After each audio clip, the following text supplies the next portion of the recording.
Happy February! We are over halfway through the school year.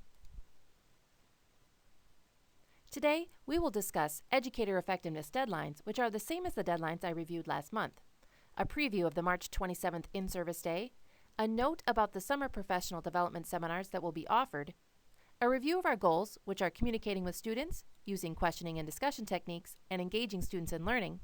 And today I'll be presenting a short mini lesson on how to engage your students by adding voice and choice into your traditional lessons. And finally, we'll review what seminar choices are available today and where each will be held. First, let's look at some deadlines. By today, you should have your SLO and PPG mid-year reports complete. If you find that your PPG or SLO documents have turned into a view only, don't worry, there's an easy fix. First, open the document in Google Classroom. Then find and click the Unsubmit button. Make your changes and resubmit. There's also a link to a short tutorial on how to unsubmit on this slide in case you need help. Task number 9 does not have to be completed until March 29th and is only mandatory for those staff members who are on the formal evaluation cycle this year. If you are not up for evaluation, you may choose to meet with your principal or me, but this is not mandatory. Task 10. Remember that PLC meetings need to include discussions about your data. For your SLO, you should be entering data into a spreadsheet. You will use this data at the beginning, middle, and end of the year to evaluate your progress toward your SLO. And now for a quick preview of the March 27th in-service. This in-service will be held on a Monday and will be similar to the January's in-service. The difference is that there will be a 45-minute staff meeting. There will also be 60 minutes of PLC. In March, the Taylor County Drug Coalition has worked with our own Shelley Waller to bring a national-known speaker, Jim Harris. Jim's presentation is called Through a Child's Eyes, Understanding the Effects of Trauma on Children. In addition, you will be attending a 45-minute seminar. Options will be coming soon. And finally, there will be 4 hours for you to choose for what you want to do, lunch and work in your classroom. Within the next month, you'll receive a summer PD survey with lots of options to choose from, along with open-ended questions where you can suggest seminars that you want to attend and/or that you want to teach. I'll then count up what you've chosen and create a summer professional development calendar. In May, you'll receive another survey where you can sign up for one or more of the summer workshops. As a reminder, our district is focusing on improving 3 main areas from the Danielson tool: communicating with students, using questioning and discussion techniques, and engaging students in learning. Today's mini lesson will focus on engaging students in learning by adding more voice and choice into your lessons. There is no silver bullet in education that will fix all kids all the time, which makes being an educator very difficult and sometimes frustrating. However, this also forces us to continually look for ways that may improve our instruction. And if after listening to this mini lesson you would like to see how it looks in a classroom, let me know and I'll find you a sub to go see it in action. Another option would be to attend the Personalized Learning panel today at Mays in the music room at 3 o'clock. Feel free to pop in even if you hadn't originally signed up to go. So let's start with the why. What problem might personalized learning solve for me? Without even looking at surveys, you may have guessed that these statistics, that 2 out of 3 high school students in a survey of 81,000 students in Indiana say they are bored in class every single day. The reasons, they say, about 30% of the students indicate they are bored due to lack of interaction with teachers, and 75% report material being taught is not interesting. Another reason for changing is highlighted in our Danielson evaluation tool. In order to get a 3 or 4 on the tool, students must be actively working, which can happen in a traditional classroom. However, student initiation is harder to get when a teacher is delivering all of the lessons. Can you imagine a student asking a teacher in a traditional classroom, "May I change this worksheet to something that better helps me learn?" However, in a personalized classroom, students take initiative because teachers have given students that voice. Also in a personalized learning classroom, students tend to be more persistent when completing tasks because they have more ownership over how and when they learn. Let's look at some definitions. What is traditional learning and how is it different from personalized learning? Traditional learning is very linear and inflexible. All students receive the same instruction at the same time in the same way. On Monday, I'm giving a lesson on molecules.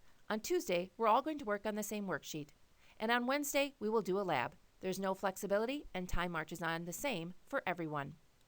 In contrast, personalized learning is nonlinear and flexible because students have a voice and choice in how, what, and when they learn. For example, not all kids have to listen to the same lesson in the same way or at the same time. Most of us are old enough to remember the technology staple called the typewriter. When you wanted to create a piece of writing on a typewriter, you had to be very precise because if you got to the end of your typed sentence or paragraph and found a mistake, it was difficult and time-consuming to return and fix it. It is one thing to fix a wrong letter, but if you missed a whole word, all the typing following that space was messed up, and you might as well start over.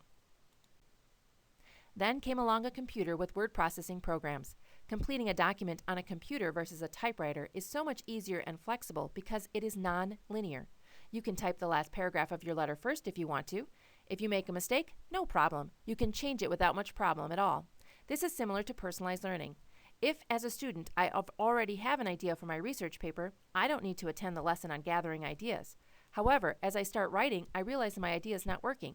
I can then go back and watch or attend the Gathering Ideas seminar. So how do I move from traditional teaching to personalized learning using my current lessons and units? Don't worry. The work you've done to create these lessons, units, and projects still work. It's just a matter of adding voice and choice into them. So let's take a look at a few models of teaching.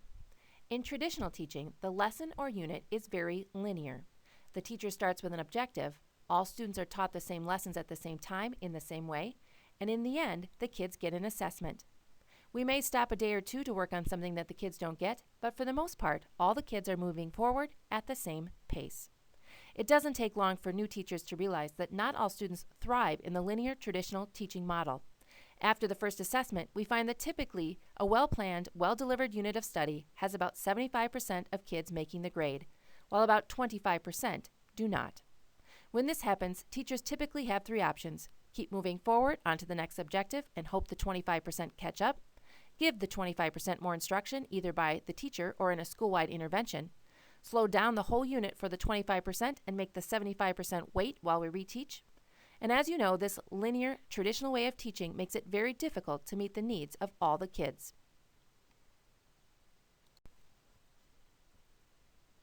Here's how it works in the classroom. Everyone has the same objective, to be able to persuade, and everyone has the same endpoint, to write a persuasive essay. Then the teacher offers multiple seminars during the hour, and kids choose to either attend the seminar or to do something else. Here's how it may look in the classroom. Everyone has the same objective, to be able to persuade, and everyone has the same endpoint, to write a persuasive essay. The teacher then offers multiple seminars during the hour, and kids choose to either attend the seminar or to do something else, like work with others, watch a lesson, work on their own, use technology. So as a teacher, I would still be teaching my lessons, just not to everyone at the same time. And instead of teaching it once, I may have to teach it more than once, or not at all, depending on what kids choose. And this may open me up to be more of a facilitator of learning instead of always delivering the content. If you do project-based learning in your classroom, the same principles applies. The difference is that you may have more than one project for kids to choose from to show their learning. Then you personalize the learning path for them to get there.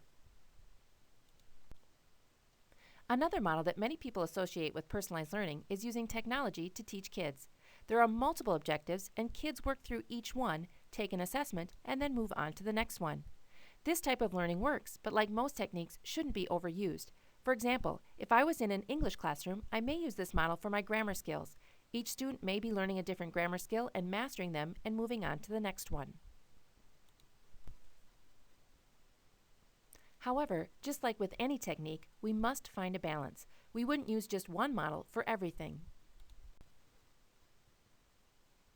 Let's compare it to seating arrangements. Lining kids up in rows is not better or worse than putting kids in tables. The question is, why did you use that structure? What purpose did it serve? If you are giving an individual assessment where kids need to focus and be by themselves, then putting kids in rows works well. However, if you want kids to discuss as small groups, then putting them in a cluster or on a table is appropriate. If you want to learn more, here are a few options. 1. You could watch this video on personalized learning in Medford, which takes you into the classrooms that are trying out personalization. Or 2, you could attend a personalized learning seminar like the one today at 3 o'clock in the Mays Music Room. Or 3, you could ask your principal or myself to schedule a live observation of a personalized learning classroom. And now, on to today's schedule. Here's a list of scheduled seminar choices. There will be a personalized learning panel in the Mays Music Room, where you'll hear from teachers in our district that are trying personalized learning techniques. The Google Tools presentation is a recorded webinar from Naomi Harms made yesterday just for us. And if you want to learn more about what to expect in retirement, there's a Q&A at the district office. And if you have a different idea, please complete the shared Google Doc to record your idea and work. This was shared with you yesterday in an email. Or you may stay with your team. Have a productive rest of the day.